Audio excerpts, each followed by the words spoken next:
mujeres, hoy estoy aquí para hablarte de un problema bastante habitual, la falta de hierro en las mujeres deportistas. Si eres mujer y haces deporte, este vídeo te interesa.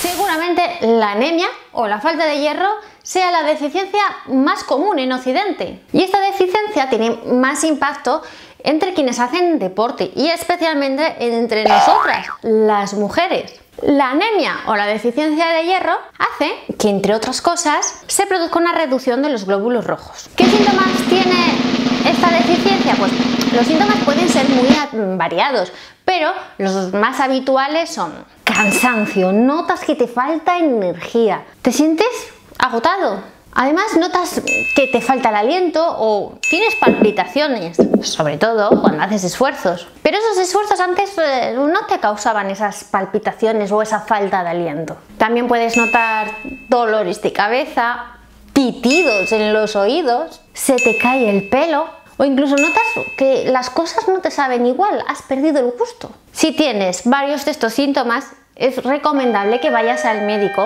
porque puede que tengas anemia, aunque no necesariamente la tienes que tener porque estos síntomas son bastante generales, la verdad. Pero siempre lo mejor en caso de duda es acudir al médico. La deficiencia de hierro se produce en dos fases. La primera es la fase de agotamiento y es en esta fase cuando los niveles de la proteína ferritina caen en picado.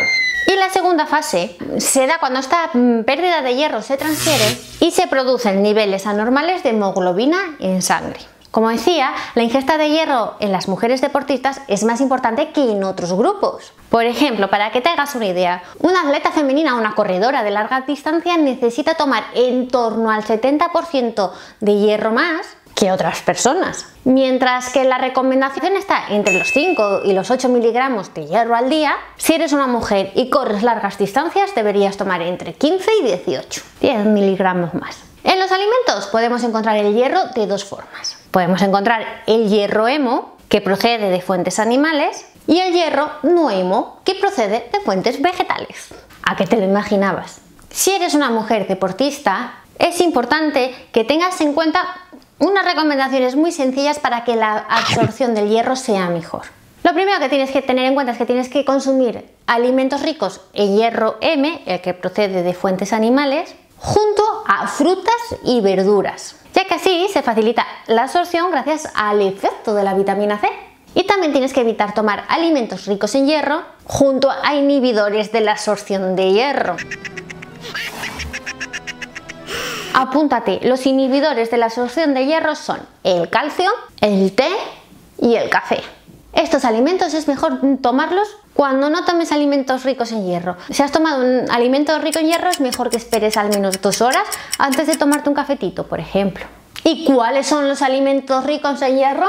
Pues por un lado están las carnes magras rojas, como por ejemplo la carne de buey o de ternera. Elige siempre carne magra, ¿eh? También puedes encontrar hierro en los mariscos de concha, por ejemplo, los berberechos, los mejillones o las almejas. Frutos secos como las nueces, los anacardos o las avellanas. Y las verduras de hoja verde, como las espinacas, los berros. ¿Mi consejo?